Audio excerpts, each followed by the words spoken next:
Welcome back for another deep dive. Always a pleasure. So today we're shrinking down. Shrinking way down. Yeah, to the world of insect-sized robots. Mm-hmm. The kind that can do flips. It's really incredible. And it's not just about shrinking things down. Right. It's about mimicking the amazing things insects do in flight. Yeah.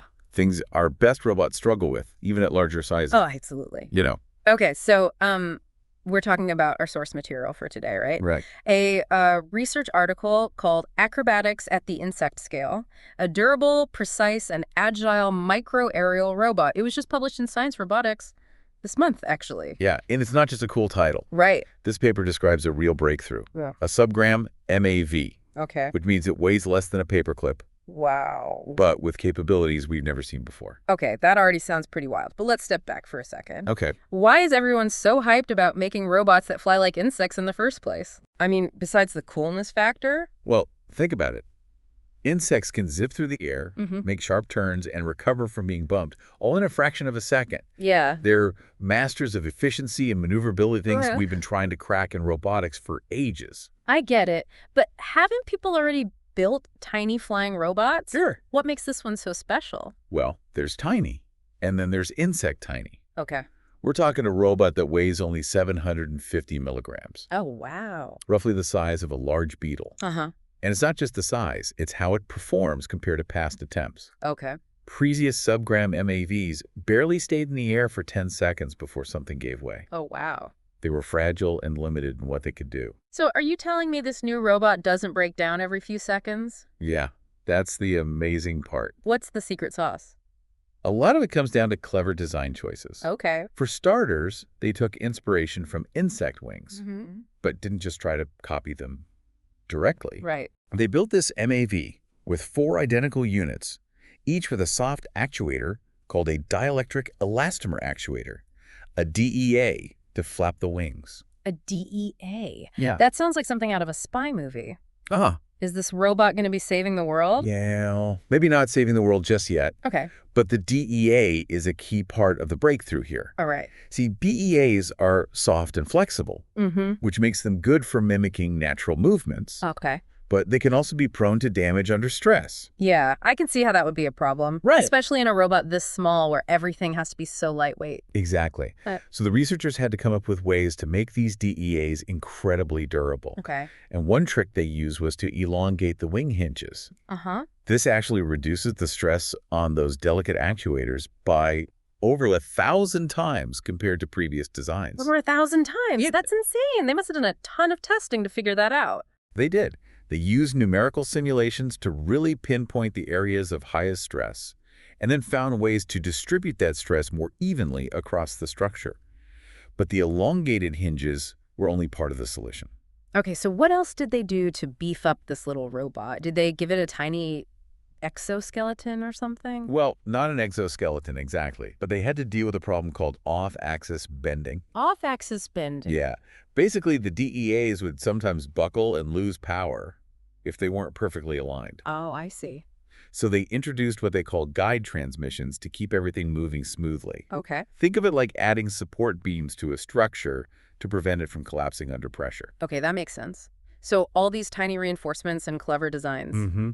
What was the payoff? How long can this thing actually stay in the air? Hold on to your hat, because this is where it gets impressive. Okay. This MAV achieved a record-breaking 1,000-second hovering flight. Wait, 1,000 seconds? Yep. That's like over 16 minutes. It is. Seriously.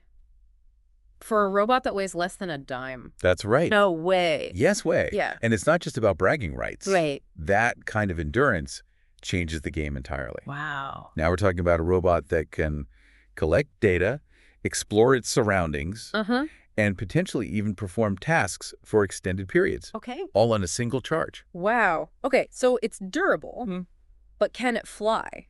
Okay. And I don't just mean float around. I Yeah. mean really maneuver like an insect. That's the amazing part. It doesn't just stay aloft. This thing flies better than any other MAV in its weight class. Get out. We're talking about precision and speed that are practically unheard of at this scale. All right, spill details. Okay. What kind of feats are we talking about? Well, during testing, they had it follow a complex 3D path. Mm-hmm. sort of like a figure eight tumbling through the air. Okay. It did this for a full 34 seconds, Mhm. covering almost 10 meters. Wow. That's the longest continuous flight ever recorded for a robot this small. That is amazing. They really pushed this tiny machine to its limits. But there's more, right? The paper mentioned something about the robot writing letters midair. Oh, yeah, you're talking about their little show-off moment. To Yeah. really demonstrate their precision, they programmed the MAV to trace out the letters MIT in flight. And get this, it did it with sub-centimeter accuracy. Wow. Talk about school spirit. That's incredible. It is. So it's not just about buzzing around randomly. Right. This thing can move with incredible control. Yeah. But what are the real-world implications of a robot this small and precise? What can we actually do with it? Well, that's where things get really exciting. Okay. Imagine these MAVs being used for things like precision pollination, Mm-hmm. navigating through delicate crops to pollinate individual flowers. Right. Or picture them in search and rescue missions. Yeah. Squeezing through tight spaces and collapsed buildings to locate survivors. Oh, wow. The possibilities are pretty mind-blowing. Okay, I'm starting to see why you're so excited about this, but you mentioned earlier that this research has even broader implications for the field of soft robotics, right? Exactly. You see, for a long time, people thought soft robots, while being safe and robust, were inherently slow and clumsy compared to their rigid counterparts. Right. This research really challenges that notion head-on. So this tiny robot is proving that soft robots can be both durable and agile. Absolutely. They've demonstrated speeds and turning rates that are on par with, if not exceeding, some of the fastest flying insects out there. It's really pushing the boundaries of what we thought was possible with soft robotics. That's a game changer. It is. But there's one big thing these researchers haven't cracked yet. Oh, I bet I can guess. What's that? Powering something this small for long periods must be a huge challenge, right? You nailed it. Okay. Achieving power autonomy at this scale is the next frontier. Uh-huh. Right now, these MAVs are still tethered to an external power source, Right. which obviously limits their real-world applications. So while we've made incredible strides in mimicking insect flight, the dream of truly untethered autonomous micro-robots is still a work in progress. For now, yes. But the progress we're seeing is remarkable. Yeah. If we can crack the code of power autonomy at the insect scale, well, the possibilities are pretty much endless. Well, I, for one, can't wait to see what the future holds for these tiny, agile robots. Me too. But before we get ahead of ourselves, Sure. let's talk about what makes this particular MAV so acrobatic. Okay. Did you see that double backflip? I did. I mean, seriously, how does something that small even generate enough force to pull that off? Oh, that double backflip was definitely a showstopper. Yeah. And the science behind it is just as fascinating. Let's save that for part 2. Okay. I think our listeners need a moment to process all this awesomeness first. They probably do. We'll be back in a flash. Welcome back. All right, I don't know about you, but I'm still reeling from that double backflip we saw earlier. Yeah. It's not every day you see a robot that small pulling off moves like that. It's definitely impressive. Yeah. And it might seem like just a cool trick, but the science behind it is really where things get interesting. Okay, so walk me through it. How did they build a robot that can basically do parkour in midair? It's not like they gave it tiny little legs or anything. No tiny legs needed for this kind of acrobatics. Okay. It all comes down to understanding how forces and motion work at this incredibly small scale. Right. Remember how we talked about the MAV's modular design with those 4 independent units? Yeah, each one with its own actuator and wing. Kind of like having 4 tiny engines working in concert. Exactly. Okay. Now, by carefully positioning those units and controlling their flapping, the researchers were able to manipulate 2 key factors. Okay. The robot's center of mass and its center of pressure. Okay. I remember you mentioned these terms earlier, but honestly, I'm a little fuzzy on the details. Can you remind me what those are and why they're so important for pulling off these flips? Absolutely. Yeah. Imagine a seesaw. Yeah. The center of mass is basically the point where the seesaw would balance perfectly. Right. For the MAV, it's where all of the robot's weight is concentrated. Okay. Now, the center of pressure is a bit more complex. Mm-hmm. It's a point where all the aerodynamic forces acting on the robot, the lift, the drag, Yeah. are kind of averaged together. So if the center of mass is like the balancing point, Right. the center of pressure is where the air is pushing on the robot. You got it. Now, here's the key to the flipping action. Okay. By having a large distance between these 2 points, They created what's called a large moment arm. Moment arm. Okay. Now that rings a bell from high school physics. But how does it apply to a flipping robot? Think about it like this. If you're trying to open a really stuck jar lid, you don't just grab it close to the center. You move your hand further out on the lid to get more leverage. Yeah. The further out you grab it, the easier it is to twist. Exactly. It's the same principle with the moment arm. A longer moment arm means that even small changes in the lift force generated by those flapping wings can result in big rotational forces, or torques. And torque is what causes things to spin or rotate. So it's all about maximizing that leverage to get the robot spinning fast enough for a flip. Exactly. Clever. But the paper mentioned something about this MAV outspinning actual insects. Yeah. How is that even possible? Yeah, it all comes down to the numbers. Okay. During that double backflip, the MAV reached a peak rotational speed of 7,200 degrees per second. Whoa. To put that in perspective, imagine spinning around 20 times in just 1 second.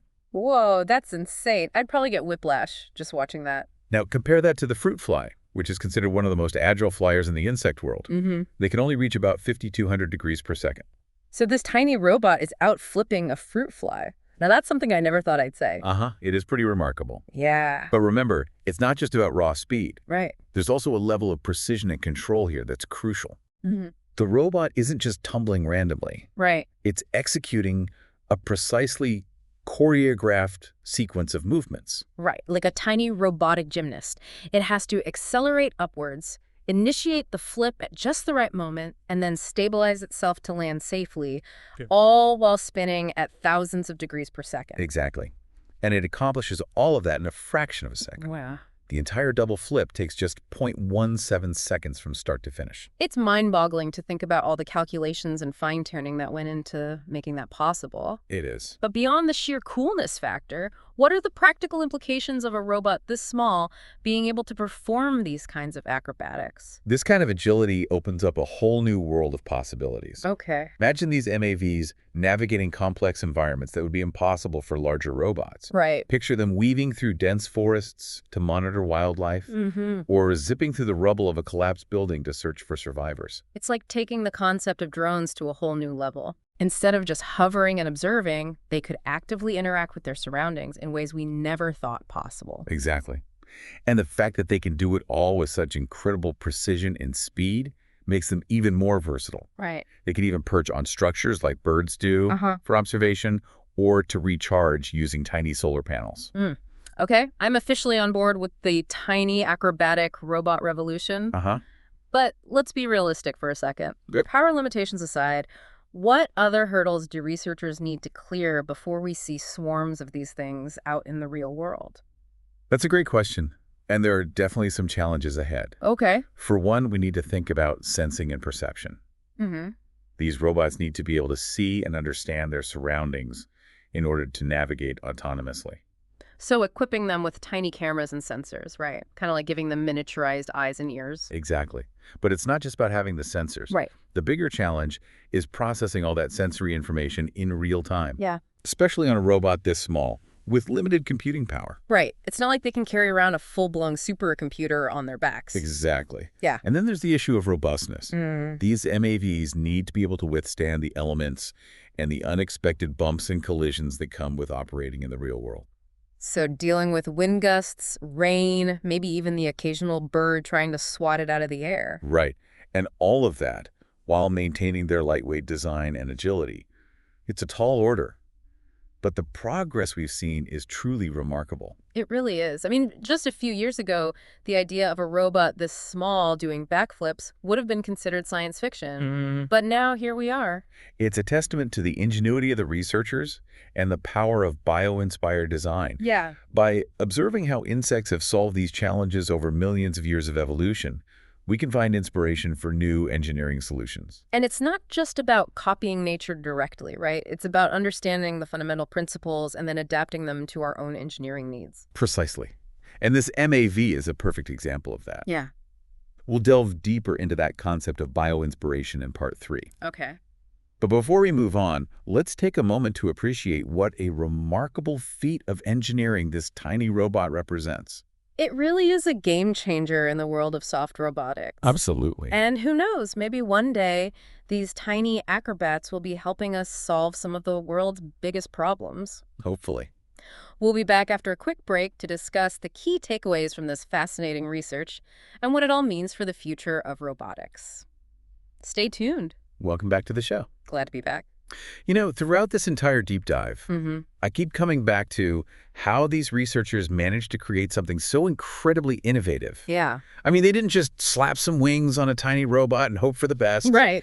They really took the time to understand the principles behind insect flight and then found clever ways to adapt those principles to the challenges of engineering at such a small scale. It's really impressive. That's a really important observation. Yeah.